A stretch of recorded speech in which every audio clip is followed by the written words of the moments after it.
오늘 저희가 함께 깊이 들여다볼 이야기는요, 콜롬비아 칼리에 있는 발레델 릴리 재단 VLF라는 병원 이야기입니다. 이게 그냥 전산 시스템 하나 바꿨다, 이런 차원이 아니고요. 병원 전체 운영 방식을 그냥 통째로 뒤흔든 어마어마한 변화에 대한 기록이에요. 네, 맞습니다. 2011년 1월 1일이었죠. BLF가 그때까지 쓰던 종이 차트, 이런 아날로그 방식에서 완전히 벗어나서요. 전자의료 기록, EMR이라고 하죠. 그리고 컴퓨터 처방 입력, CPUE, 또 병원 자원 관리, EIP까지. 이 모든 걸 하나로 묶은 거대한 SAP 시스템으로 그야말로 하루아침에 전환한 겁니다. 네, 정말 대단한 결정이었죠. 병원의 거의 신경망 전체를 디지털로 바꾼 셈이니까요. 그렇죠. 여러분께서 저에게 공유해 주신 이 사례 연구 자료를 보면요.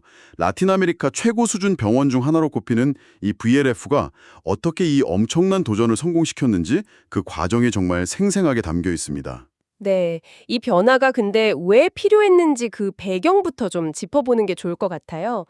VLF는 1982년에 세워진 비영리 재단이고요.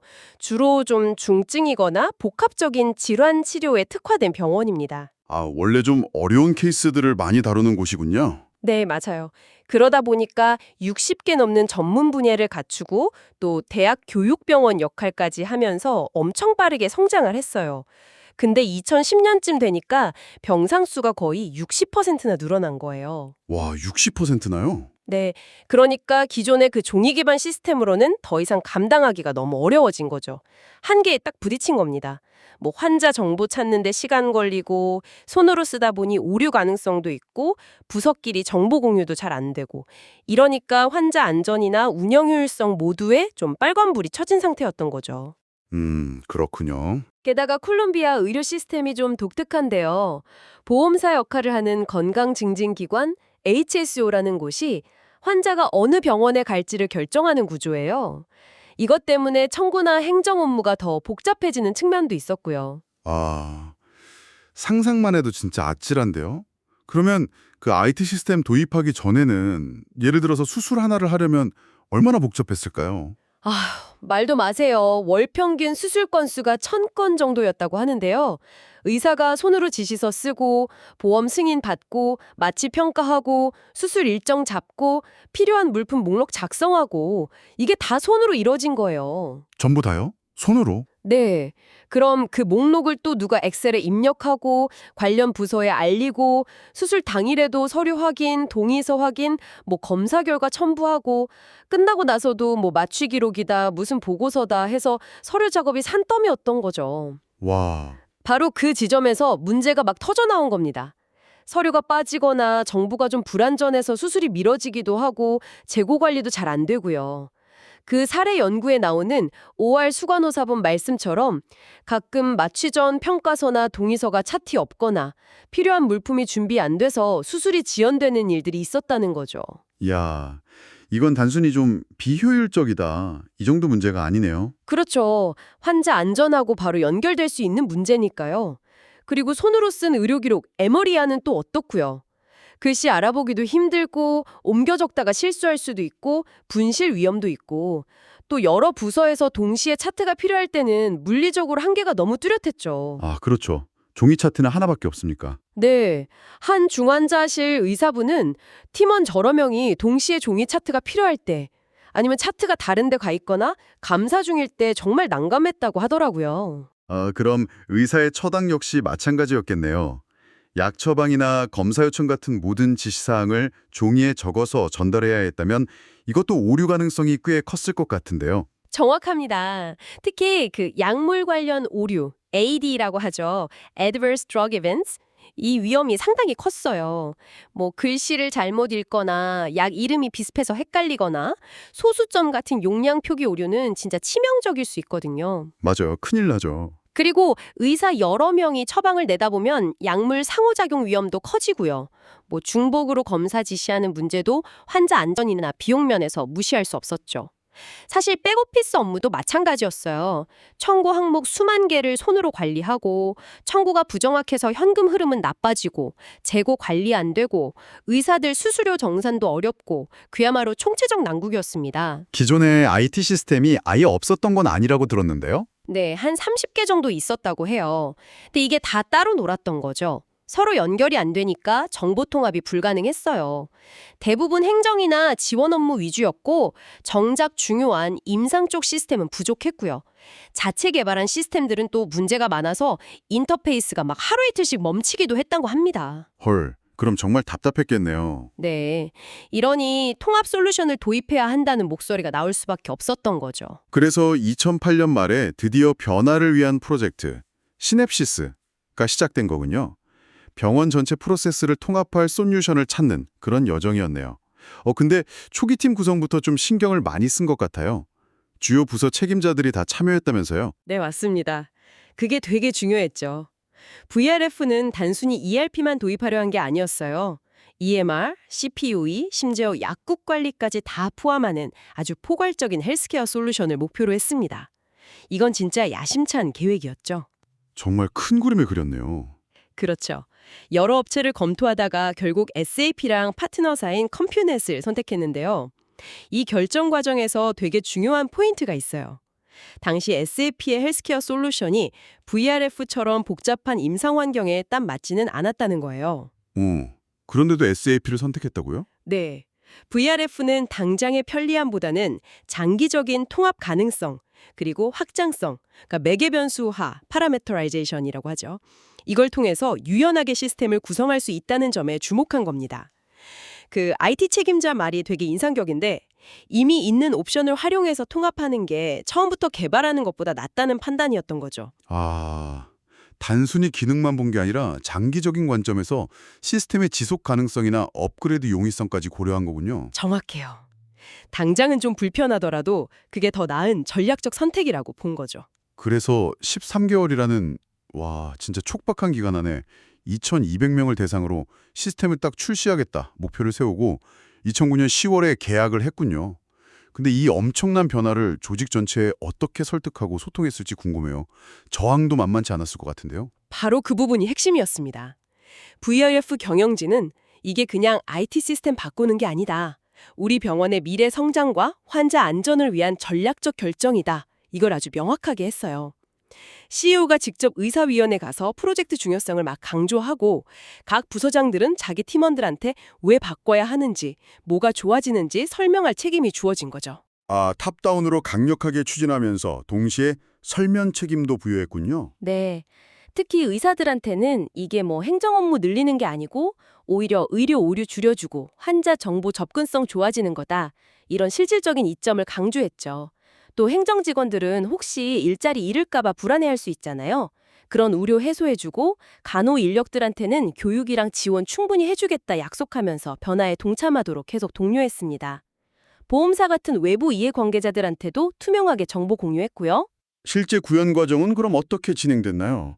거버넌스 구조를 딱 잡고 핵심 사용자들을 프로젝트에 전념시켰다는 점이 좀 눈에 띄던데요. 맞습니다. 컴퓨넷 관리자까지 포함된 집행위원회를 만들고 또 최종 사용자 요구를 반영하는 디자인팀을 구성하는 등 의사결정 구조를 아주 명확하게 했어요.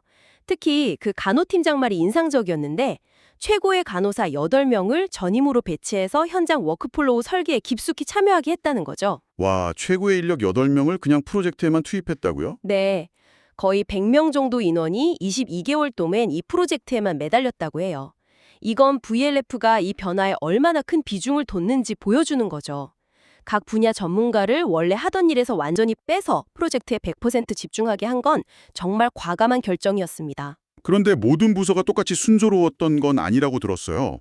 공급망이나 회계 같은 백오피스 쪽은 비교적 SAP 기능에 잘 맞았지만 임상 프로세스는 훨씬 어려웠다고요. 네, 그 차이가 되게 흥미로운 지점이에요. 백오피스 쪽은 기존 프로세스가 비교적 표준화되어 있으니까 SAP 기능에 맞추기가 좀 수월했던 거죠. 근데 임상 영역, 특히 약국 관리처럼 SAP에 아예 기본 모듈이 없는 경우는 처음부터 만들어야 했고 또 기존에 일했던 방식에 대한 관성도 강했고요. 월에 하전대 한식이 있는데 바꾸려면 당연히 좀 저항이 있겠죠. 그렇죠. 그 청구 프로세스 담당자 말처럼 우리가 시스템에 맞춰야 하냐, 시스템이 우리한테 맞춰야 하냐, 이걸 두고 초기에는 갈등이 꽤 심했다고 해요. 컴퓨넷 쪽에서는 너무 맞춤 개발 많이 하지 말고 SAP의 모범 사례를 따르라고 조언했고요. 아, 양쪽 입장이 좀 달랐군요. 네, 결국에는 계속 조율하고 타협하는 과정이 필요했습니다. 여기서 VLF가 보여준 어떤 유연함, 이게 또 중요한 선곡 요인 중 하나였다고 봐요. 의사들의 참여나 저항 관리, 이것도 진짜 큰 과제였겠네요. 특히 뭐 자체 시스템 만들어서 쓰던 의사들은 반발이 심했다고요. 그렇습니다. 의료진이 받아들이지 않으면 프로젝트는 성공할 수 없으니까요. VLF는 다른 병원에서 SAP 구현 경험이 있는 의사 하이메 가르시아라는 분을 영입해서 의사들과의 소통 창구 역할을 맡겼어요. 아, 경험자를 영입했군요. 네, 그분 역할이 의사들 요구사항을 잘 파악해서 기술팀이나 행정팀에 전달하고 또 반대로 시스템의 필요성을 의사들에게 설득하는 딱 중간다리 역할이었죠. 예를 들어서 의사들이 자기 청구 내역을 온라인으로 바로 확인할 수 있는 기능을 추가한다든지 이런 식으로 실질적인 편의성을 제공하려고 노력했어요. 당근과 채찍을 같이 쓴 거네요. 뭐 그렇죠. 하지만 저항은 여전히 있었어요. 그 그라나도스 CMD의 일화가 재밌는데 어떤 의사는 CEO한테 나 SAP 안 쓰겠다. 강요하면 병원 나가겠다. 이렇게까지 말했다는 거예요. 근데 결국엔 그 의사도 지금 VLF에서 SAP 잘 쓰고 있다는 거죠. 결국엔 다 쓰게 되는군요. 이런 변화를 잘 뒷받침하려면 교육 전략도 되게 중요했을 텐데요. 직군도 다양하고 또 IT 익숙한 정도도 다 달랐을 텐데 어떻게 준비시켰을지 궁금합니다. VLF는 학습 기반 전략이라는 걸 썼어요. 24시간 언제든 쓸 수 있는 컴퓨터 실습실을 만들어 놓고 직군별로 맞춤 교육을 진행했죠. 예를 들어 의사들한테는 의사가 의사를 교육한다는 원칙을 세워서 좀 젊고 IT에 밝은 일반의들이 교육도 하고 시스템 지원도 담당하게 했어요. 아, 동료 의사가 가르쳐주면 좀 더 받아들이기 쉬웠겠네요. 그렇죠. 그리고 IT에 좀 익숙하지 않은 보조 인력들한테는 아예 컴퓨터 기초부터 시작해서 부서별 SAP 모듈 사용법까지 단계별로 교육을 제공했어요. 이게 다 의무 교육이었고요. 간호팀장 말이 딱 맞는데 모르는 건 두려움을 낳고 그 두려움을 극복하는 가장 좋은 방법은 배우는 것이라는 철학이 반영된 거죠. 행정직원들한테는 또 기존 시스템과 SAP가 어떻게 다른지 그 작동 방식을 이해시키는 데 중점을 뒀고요. 출시 직전에 통합 테스트에서 문제가 발견돼서 출시를 연기하는 그런 과감한 결정도 내렸다고요. 그리고 최종적으로는 위험 부담이 크지만 그래도 신속하게 안정화시키려고 모든 시스템을 동시에 전환하는 빅뱅 방식을 택했고요. 네, 빅뱅 방식이 성공하면 효과는 큰데 만약 실패하면 혼란이 정말 어마어마하거든요. VLF 경영진의 아주 강력한 의지랑 지원이 있었기 때문에 가능한 결정이었다고 봐요. 또 병원이라는 곳이 워낙 여러 부서가 얽혀 돌아가니까 일부만 전환하는 단계적 방식이 오히려 더 비효율적일 수 있다는 판단도 작용했고요. 그래서 2010년 12월 31일 자정에 기존 시스템 딱 끄고 2011년 1월 1일 0시에 SAP 시스템을 켠 거군요. 네. 그 간호팀장 표현이 재밌었는데 종이 기반으로 잠들었다가 종이 없는 상태로 깨어난 그런 급격한 전환이었습니다. 그리고 예상했던 대로 D-Day 당일은 완전 혼돈 그 자체였다고요. 시스템은 느려지고 사용자들은 교육받은 거 잘 기억도 못하고 달리던 상태에서 기어가는 것 같았다. 응급실 대기 시간이 4, 5시간이었다. 심지어 수술은 20분인데 차트 입력에 6시간 걸렸다. 이런 이야기까지 나왔다면서요. 와, 진짜 아찔한 순간이었겠습니다. 맞습니다. 엄청난 혼란이었죠.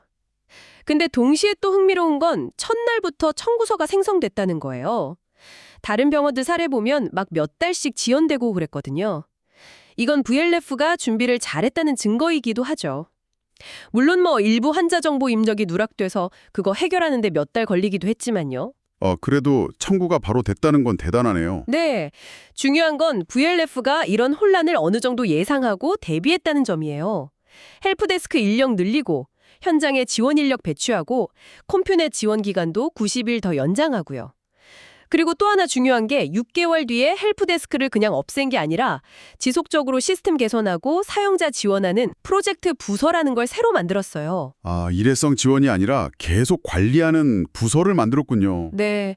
시스템 도입이 끝이 아니라 시작이라는 걸 보여주는 아주 중요한 결정이었죠. 실제 학습은 결국 시스템을 직접 쓰면서 또 동료들한테 물어보고 배우면서 이루어졌군요.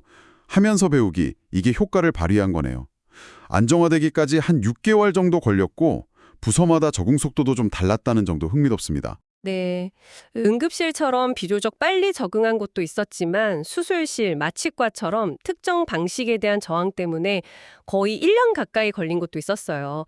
결국 시스템을 좀 수정하고 계속 소통하면서 해결해 나갔죠. 초기 재무 실적은 아무래도 학습 곡선 때문에 좀 주춤하고 또 컨설턴트 비용 같은 추가 비용도 들었으니까요. 근데 2012년부터는 눈에 띄게 개선되기 시작했습니다. 변화에는 역시 시간과 투자가 필요하다는 걸 보여주죠. 시스템이 안정화된 이후에는 계속해서 개선 작업이 이루어졌군요. 특히 그 약국 관리를 위한 바코드 시스템 도입. 이건 환자 안전 측면에서 정말 큰 성과였겠어요. 그렇습니다. 약품 투약할 때 5가지 권리라고 하잖아요. 정확한 환자, 정확한 약, 정확한 시간, 정확한 경로, 정확한 용량. 이걸 바코드 시스템으로 자동 확인하게 하고 또 약물 상호작용이나 알레르기 위험 있으면 경고를 주는 임상의사결정 지원 시스템 CDSS랑 연동시킨 거. 이건 정말 환자 안전을 획기적으로 높인 계기가 됐습니다. 이 모듈은 SAP 인증까지 받았다고 해요. 와, 대단하네요. 행정업 모두 마찬가지예요. 데이터가 중앙에 다 모이고 프로세스가 표준화되니까 효율성이 엄청 좋아졌죠. 청구 오류 줄어들고 보험사 감사도 훨씬 수월해지고 재고 관리 정확도도 높아지고요. 사용자들 반응도 전반적으로는 긍정적이었군요. 물론 예전 기록 찾기가 좀 어렵다거나 표준화랑 맞춤화 사이에서 계속 고민해야 하는 그런 과제는 남아있지만 그래도 예전 방식으로 돌아가고 싶어하는 사람은 아무도 없었다는 점이 되게 인상적이네요. 그런데 가장 큰 변화는 기술이 아니라 문화였다. 이런 지적이 있었는데 이건 어떻게 생각하세요? 매우 중요한 지적이라고 생각합니다. 그 IT 책임자 말처럼 이건 기술 도입 프로젝트가 아니라 프로세스 재설계 프로젝트였던 거예요. 단순히 종이 문서를 컴퓨터 화면으로 옮긴 게 아니라 일하는 방식 자체가 바뀐 거죠. 그렇군요. 온라인 환경에서는 내 업무만 알면 되는 게 아니라 전체 프로세스가 어떻게 돌아가는지, 다른 사람 역할은 뭔지 이걸 다 이해해야 했거든요. 그러면서 협업 방식이나 소통 방식이 근본적으로 변하게 된 겁니다. 한편으로는 VLF가 효율성에도 불구하고 의사들이 병원 밖에서 시스템에 접속하는 걸 허용하지 않기로 했잖아요. 네, 맞아요. 그 결정이 좀 의외였어요. 이게 디지털 시대에 우리가 편리함만 추구할 게 아니라 인간적인 접촉의 가치를 어떻게 지켜나갈 것인가 이런 고민을 보여주는 아주 흥미로운 지점이라고 생각해요. 프로젝트 5년 후에 최종 평가를 하면서 그러나도스 CMAD가 개인의 요구가 아니라 기관 전체의 관점에서 평가해야 한다 이렇게 강조했군요.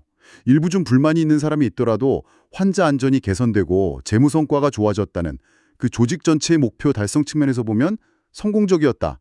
이런 이야기네요. 정합합니다. VLF 사례는요.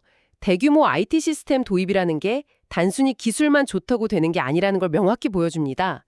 조직의 어떤 전략적인 비전, 리더십, 그리고 철저한 변화 관리, 사용자들의 참여, 또 도입 후에도 끊임없이 개선하려는 노력이 다 어우러져야 성공할 수 있는 아주 복잡하고 심오한 조직 변화 과정이라는 거죠. 기술은 그냥 도구일 뿐이고 결국 변화를 만드는 건 사람과 프로세스다. 이 말씀이시군요. 네, 핵심은 바로 거기에 있습니다. 그야말로 숨가팠던 혁신의 과정을 함께 살펴봤습니다.